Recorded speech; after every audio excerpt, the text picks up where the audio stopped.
Suspect to kill.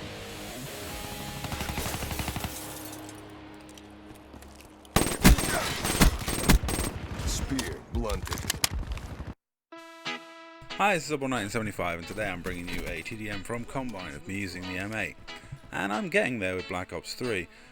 As you saw in my recent videos, I've embraced the fact that I'm not going to embrace the movement mechanics fully, and I've embraced the fact that I've now unlocked the M8. So therefore I'm starting to post reasonable scoring gameplays. And I was looking around YouTube at guys my age, my sort of peers when it comes to YouTube, the kind of people I look up to, the kind of YouTubers that I watch. And I've got to say, other than the professional players, a lot of the guys, like the casuals, the not really seriously hardcore pub stomper guys, aren't posting gameplays really of the greatest of standard. I myself am not posting the highest scoring gameplays. This is probably one of my better gameplays that I've posted, and it's not an amazing score, not in TDM. It is quite tough to come by a high score in TDM because of a couple of reasons. One, the score streaks are very weak. Two, the matchmaking system just seems to tend to evenly match the teams, but not so much the players. So you kind of end up with this disjointed, if you're playing solo, which I am in this game, you end up with this disjointed team where your team are completely useless and a massive detriment to you, which tends to get you shot in the back a few times more than you'd like. It is very, very difficult in Black Ops 3 to stay alive for long periods. So it's quite more difficult than older Call of Duties to get really good scores. But, like I say, I'm getting there.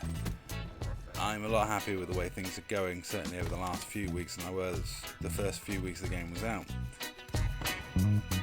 It's still not as comfortable for me to play as Black Ops 2 or Black Ops 1, but I'm certainly comfortable with how well I'm doing on the game and how I can do at the game. The only thing that annoys me and the only thing that's bugging me is how long a TDM game lasts, because they last a long time, surprisingly long time. It's very much similar to Black Ops 1 when you played maps like Array, that sort of thing, the larger maps on Black Ops 1, which is surprising because it doesn't feel like a slow-paced game. But when you look at the time, they usually round out about 7 minutes of video recording, 7-8 minutes of video recording from the start of the game to the end of the game. Now there is that whole minute wasted at the end of each gameplay, but even then, Black Ops 2 games are a lot quicker than these.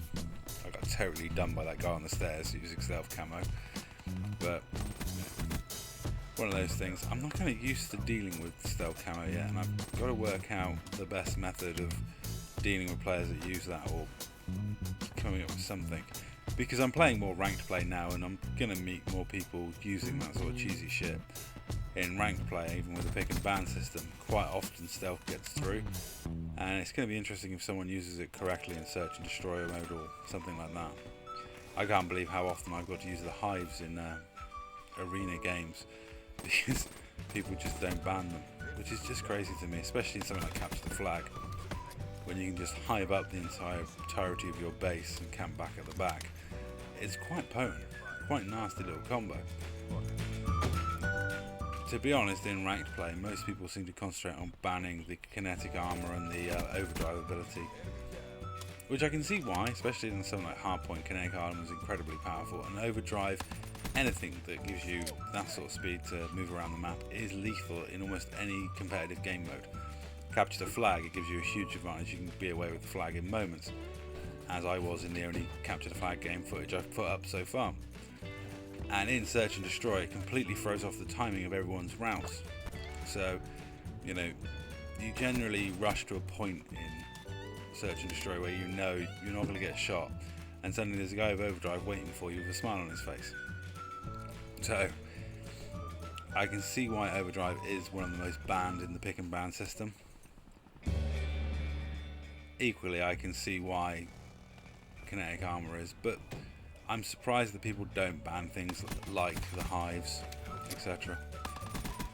This was actually sort of quite an entertaining game from the point of view of me using my pistol more than I thought I did. I didn't remember using my pistol that much when I played. It's just one of those things. When you watch it back, you notice that how often you pull out your pistol. But like I say, burst fire assault rifle pistol, that's my comfort zone, and that's why the gameplays are getting a better standard. That's why I'm scoring better, that's why I'm killing more people in TDMs. That, and I use sensible lower score streaks in this one. But that's pretty much it for this video. So I'll say that's all, and thanks very much for watching. The scoreboard will pop up in a moment.